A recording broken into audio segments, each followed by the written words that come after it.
यहाँ से मनीष सिन्हा को निकाला गया यहाँ से। उसके बाद इस पार्टी का बेड़ा गर्क होना शुरू हो गया।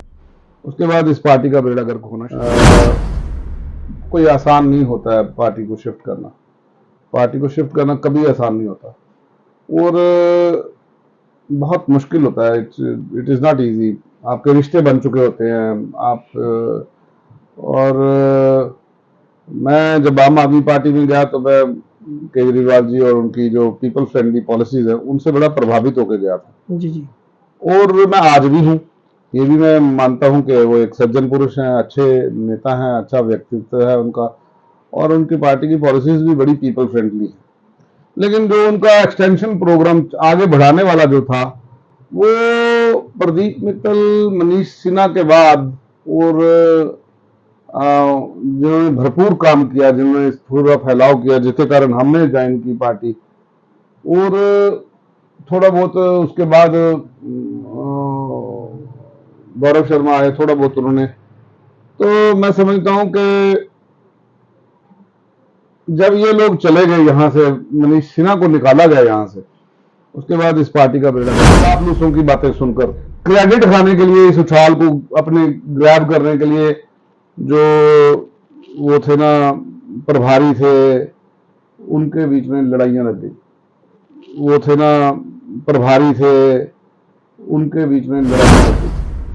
एक कुछ चापलूसों की बातें सुनकर क्रेडिट खाने के लिए, इस उछाल को अपने ग्रैब करने के लिए जो वो थे ना प्रभारी थे, उनके बीच में लड़ाइयां लग गई। एक दूसरे को बर्दाश्त नहीं करते थे और मैं आपको बताऊं कि इतना उछाल था पार्टी में, उस उछाल को संभाल के चैनलाइज नहीं कर सकी। और जो भी लोग जिम्मेदार थे वो मुझे लगता है कहीं ना कहीं केजरीवाल जी को सही फीडबैक नहीं दी। अब ये जो भी लोग जिम्मेदार थे वो मुझे लगता है कहीं ना कहीं केजरीवाल जी को सही फीडबैक नहीं दी। अब ये जो भी लोग जिम्मेदार थे वो मुझे लगता है कहीं ना कहीं केजरीवाल जी को सही फीडबैक नहीं दी। अब ये बात सही है जो चल रही है कि एक ऐसा शख्स जिसके पास पार्टी की कोई प्राइमरी मेंबरशिप भी नहीं है और किसी इंस्टीट्यूशन को वो चला रहा है, वो हाईजैक कर रहा है पूरी पार्टी। हाँ है ऐसे लोग, नमस्कार, आप देख रहे हैं जेके लाइन न्यूज और मैं हूं विकास शर्मा।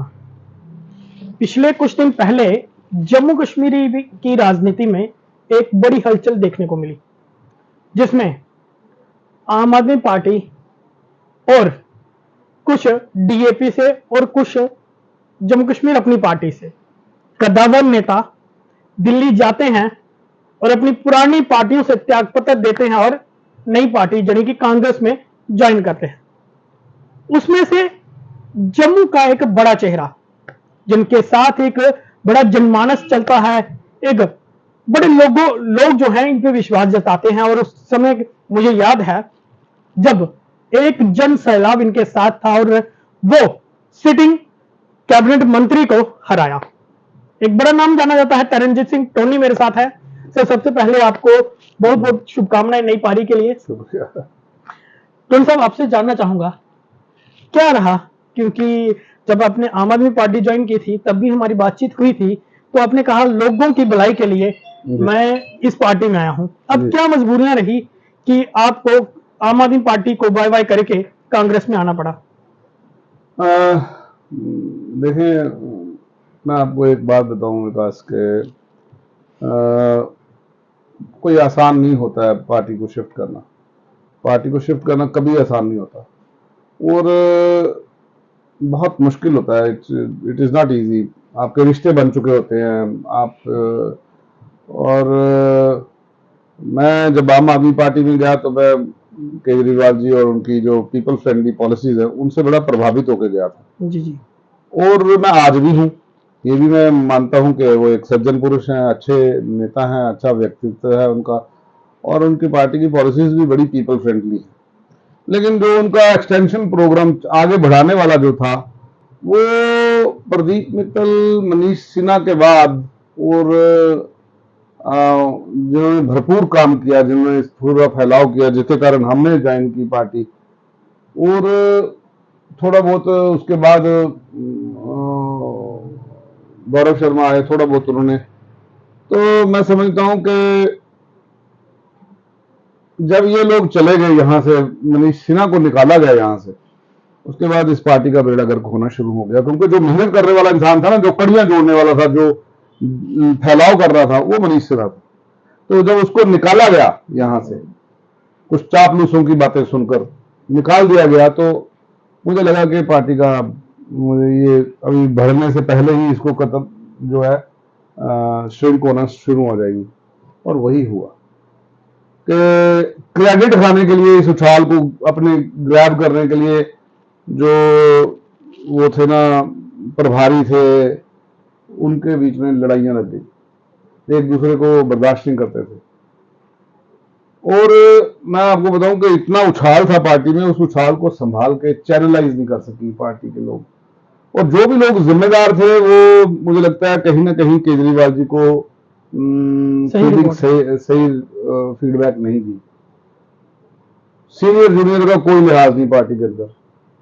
जिसकी औकात एक दूसरा आदमी से मोटरसाइकिल पे बिठा के लाने की नहीं है, वो पार्टी की रणनीति बना रहा है। तो आदमी सुनता भी उसी की है जो आदमी खुद काम कर चुका हो, या तो उन सारी चीजों के परिप्रेक्ष्य में तो मैं समझता हूं कि जब लगा यहाँ दफ्तर बंद हो गया 10 महीने से, 8-10 महीने से, कोई दिल्ली सुनने को तैयार नहीं है, फोन करो उठाने को तैयार नहीं है, ना संदीप पाठक जी, ना दुर्गेश पाठक, ना ही कोई और पाठक, और ना ही कोई प्रभारी। इनमें बहुत बड़ी बीमारी है कि ये फोन नहीं उठाते हैं। और जब कनेक्टिविटी जब सीनियर लीडर्स की टूटने लगी, तो फिर हमें लगा कि अब वक्त आ गया है, और बीच में से आवाज चल पड़ी कि हो सकता है हम इलेक्शन ना लड़े यहाँ से। अच्छा। तो फिर हमने कहा कि हम तो एक चीज और जानना चाहूंगा, अलविदा। क्या ये बात सही है जो चल रही है कि एक ऐसा शख्स जिसके पास पार्टी की कोई प्राइमरी मेंबरशिप भी नहीं है और किसी इंस्टीट्यूशन को वो चला रहा है, वो हाईजैक कर रहा है पूरी पार्टी को? अब पार्टी जाने दी, अब मैं कह रहा हूँ अब पार्टी करे, रह चुके हैं आप। है ऐसे लोग, है ऐसे लोग, और पार्टी को काम है अब देखना। हम छोड़ के आगे, अब तो हम कांग्रेस की बात करेंगे, हम जिसके वकील बन के आए हम उसकी बात करेंगे। जब तक उनके वकील थे उनकी बात करते थे। अब वो पार्टी हमने छोड़ दी, और इन्हीं सारी वजूहत के कारण छोड़ी है जो आपने बताई हैं। ये सारी बातें हैं वहां पर, हाँ, और उन्हीं की वजह से हमने ये पार्टी को छोड़ा, क्योंकि लीडरशिप लगा कि सीरियस नहीं है शायद जेएनके को लेकर। तो हमें लगा कि हम भाई सियासी आदमी है, सन्यासी नहीं है, हमें चुनाव लड़ना है और लोगों की भलाई के लिए लड़ना है। अच्छा टोनी जी, अब बात करेंगे क्योंकि आप अब मैदान पर उतर चुके हैं नई पार्टी के साथ, तो कहीं ना कहीं जिस तरह ये आम आदमी पार्टी के बाद कहीं सोचा जा रहा था कि घर वापसी की जाए। देखिए नहीं, मैं एक तो ऐसी कोई चर्चा मेरे सामने आई नहीं, ना ही किसी ने मुझे अप्रोच किया था। आप नेशनल कॉन्फ्रेंस की बात कर रहे हैं जी। तो मुझे किसी ने ना अप्रोच किया ना बात की। हाँ, अलबत्ता जब मैं दिल्ली पहुंचा, तो दिल्ली पहुंचने के बाद हमारे एक बड़े ही प्यारे भाई हैं, फॉर्मर होम मिनिस्टर हैं, एमएलए हैं किश्तवाड़ से, सरदार किश्तवाड़, बड़े संजीदा आदमी है, मतलब बड़े बेहतरीन इंसान है।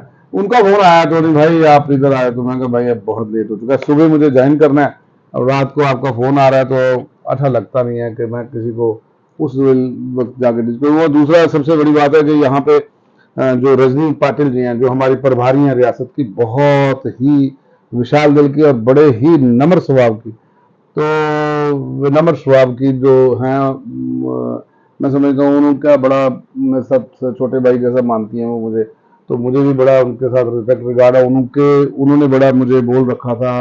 फिर जो हमारे जो जम्मू कश्मीर में कांग्रेस के नए प्रधान बने, इन्होंने असल में कांग्रेस में नहीं जानती कि उन्होंने गेट खोल दिए, क्या हो गई, सबको मिलकर चलना है हमें। और खासकर राहुल गांधी की जो यात्रा हुई इस नफरत भरे माहौल में, जहां बीजेपी ने हिंदू और मुस्लिम के बीच में खाई पैदा कर रखी है, नफरतें पैदा कर रखी हैं, जब उसमें वो मोहब्बत की बात करता है और लोगों को, दिलों को जोड़ने की बात करता है, भारत को जोड़ने के लिए वो कन्याकुमारी से कश्मीर तक आता है, पैदल यात्रा करता है, तो हम भी प्रभावित हुए कि कोई तो है जो देश को जोड़ने की बात करता है।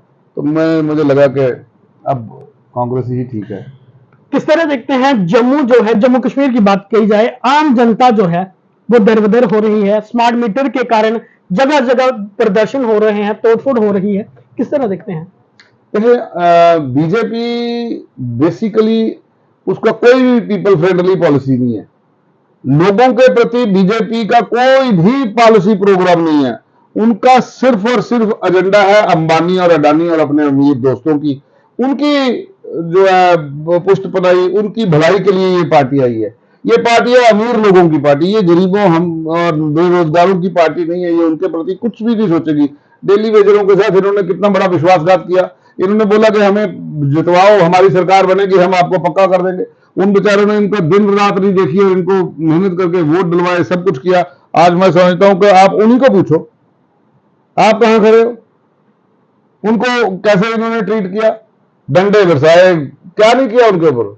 वाटर कैनन खोले, बरसातों में, सर्दियों की रातों में अपने बच्चों को लेकर इनके साथ प्रोटेस्ट कर रहे हैं। 20 बार वो बीजेपी के दफ्तर के बाद इनके साथ झूठे वादे किए गए, हुआ कुछ उनके साथ? तो ये है कि ये जो आज मीटर लगा रहे हैं, पहले मीटर में भी कोई खराबी नहीं थी, सिर्फ ट्रांसमिशन लॉसेज हैं जो वो जो नहीं पूरे होते हैं, वो जो उनको कवर नहीं कर पाते हैं। आज आप किसी को पूछे, कोई तार कट जाती है, तार टूट जाती है, आंधी चलती है, पेड़ गिर जाता है, उस पेड़ को काटने के लिए आज भी जो पुराने जमाने की कुल्हाड़ी है उसी को लेके पहुंचते हैं।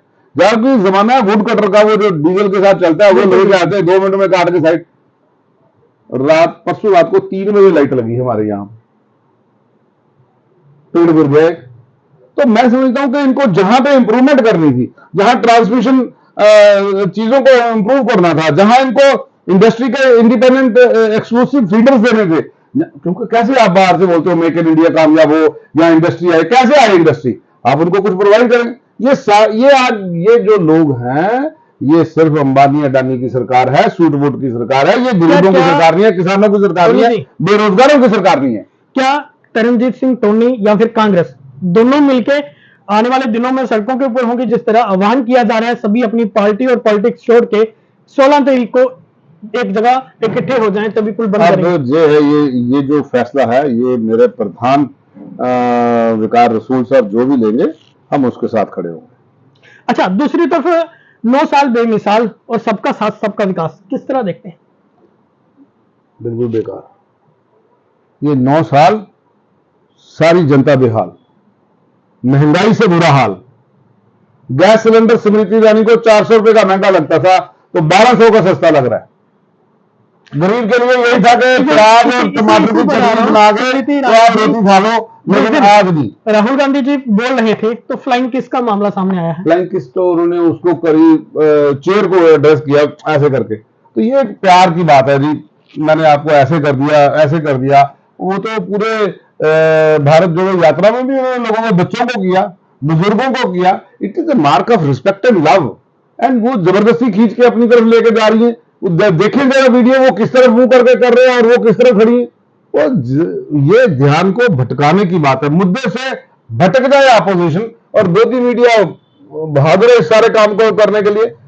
इतने बड़े मुद्दे हैं, गोदी मीडिया को नजर नहीं आ रहा, बेकार लोगों को। मणिपुर की बात नहीं हो रही, प्रधानमंत्री यहां से पाकिस्तान जाते हैं बिरयानी खाने, तो पार्लियामेंट के अंदर नहीं जा रहे। डेमोक्रेटिक जो हमारा संस्थान है, वहां जाके मिल बैठ के क्या है डेमोक्रेसी? किसी को मारना थोड़ी है वहां पे अंदर।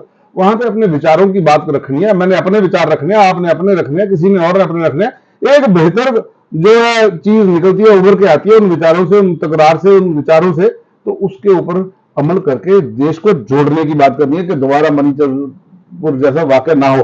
मुझे नहीं लगता है वीडियो बाहर आता तो प्रधानमंत्री दबे गनबाज भी बयान देते। तो इसलिए ये सारी चीजों को मद्देनजर रखते हुए अब जब आए तो सारा भाषण अपोजिशन के ऊपर है, मणिपुर पे कोई बात नहीं है। एक तरफ जम्मू कश्मीर की बात की जाए तो जम्मू कश्मीर, खासकर जिस इलाके से आप आते हैं, जम्मू साउथ में, अब कहीं ना कहीं दिख रहा है कि भाजपा भी बड़े जोर शोर से, जहां मैक्सिमम संख्या सिख कम्युनिटी की है, तो अपना सिख नेता वहां पर फिट कर रही है।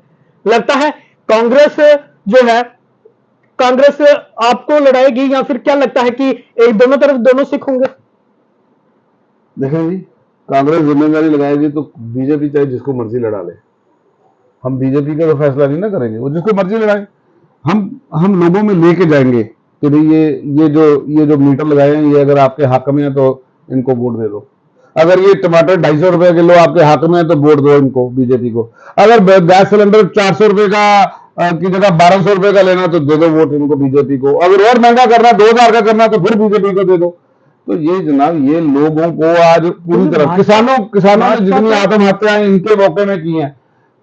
आप देखो ना दिल्ली के अंदर जब मोर्चा लगा पूरे किसानों का, जब वो धरना लगा, तो आप मुझे बताओ कितने किसानों की शहादत हुई, 700 से करीब किसानों ने शहादत दी। तो ये जो बीजेपी है ये वो पार्टी है जिसने सिखों गोल्डन टेम्पल कहते हैं हम, स्वर्ण मंदिर कहते हैं हम, वहां जाते हैं अपनी श्रद्धा, वहां लंगर के ऊपर जीएसटी लगाने वाली हिंदुस्तान की ये पहली पार्टी बनी। फिर आप मुझे देखें पंजाबी इन्होंने इंक्लूड नहीं की देश इधर यहाँ पर। तो ये हमारे साथ एक एंटी सिख और एंटी जाट, सारी जाटों की सीटों को रिजर्व कर दिया, सिखों की सीटों को काटने शुरू कर दिया। ये तो आप बता रहे हो ना कोई यहाँ पे जम्मू साउथ में 42,000 के करीब सिख आ गए, ये पर चांस आ गए क्योंकि आरएसपुरा का कुछ इससे जुड़ा सिंबल जोड़ा, सिंबल की भी कुछ वाटे काट के आगे लगा दी, हमको काटने की बात करेगी, वरना नहीं तो कीर पिंड हमारी तरफ आना था। लेकिन देखा कि सिखों की पॉपुलेशन ज्यादा बढ़ जाएगी, आपको नहीं आना, कोटली अर्जुन सिंह इधर आना था, लेकिन इन्होंने जानबूझ के नहीं जोड़ा क्योंकि सिखों की पॉपुलेशन बढ़ती थी। और ये जो जस्टिस रंजना देसाई का ये जो डिलिमिटेशन था, ये डिस्क्रिमिनेशन कमीशन था, वो तो यहाँ ठप्पा मार के यहाँ पे गुस्तावे खाए, इलेक्शन कमीशन के जितने लोग आए गुस्तावे खाए, और जो बीजेपी ने लिख के दिया उसको ठप्पा मार दिया। लेकिन चलिए ये बात तो हुई क्योंकि आपने बाइकआउट किया था, उसके बाद मेरे और आपकी बातचीत हुई, आपने उसी समय आरोप लगाया था कि भी ये भाजपा जो कर रही है वही कर रही है, ये खाली साइन करने के लिए जो मर्जी कर ले जनाब, ये पेपर जो भी कॉन्स्टिट्यूंसी का है ये मेरे लिए भी बराबर है, जो भी लड़ेगा उसके लिए बराबर है, लेकिन हम लोगों में जाएंगे। आखिरी सवाल, किस तरह कांग्रेस कितनी तैयार है और क्या लगता है आने वाले समय में कांग्रेस कहां तक पहुंच पाएगी? कांग्रेस सरकार बनाएगी। मैं आपको बताऊं जिस तरह विकार रसूल इस वक्त पूरी नौजवान दिलों की धड़कन भरे हुए हैं, जिस तरह रजनी पाटिल जी एक बहनों तक पहुंच रही है, जिस तरह जो प्रचार मशीनरी लगी है, जितने लोग लगे हैं, जितनी लीडरशिप है सीनियर कांग्रेसिप की, चाहे वो रमन भल्ला है, चाहे वो करा साहब हैं, चाहे पहले मीर साहब हैं प्रधान, सभी इस वक्त एकजुट होकर कांग्रेस के को बढ़ाने में लगे हैं। और मुझे नहीं लगता कि कांग्रेस सरकार बनाएगी आने वाले दिनों में। चलिए बहुत बहुत धन्यवाद। तो ये थे तरनजीत सिंह टोनी जो कि इस समय कांग्रेस नेता है और इससे पहले आम आदमी पार्टी थे। आम आदमी पार्टी की सेंटर लीडरशिप पर भी अहम आरोप जो है वो तरनजीत सिंह टोनी द्वारा लगाए गए हैं और ये कहा कि आने वाले दिनों में जम्मू कश्मीर में कांग्रेस सरकार बनाने जा रही है। आपको क्या लगता है? कमेंट बॉक्स में खुला है, कमेंट बॉक्स में अपनी महत्वपूर्ण राय जरूर रखिएगा। फिलहाल के लिए नमस्कार, जय हिंद, जय भारत, जय।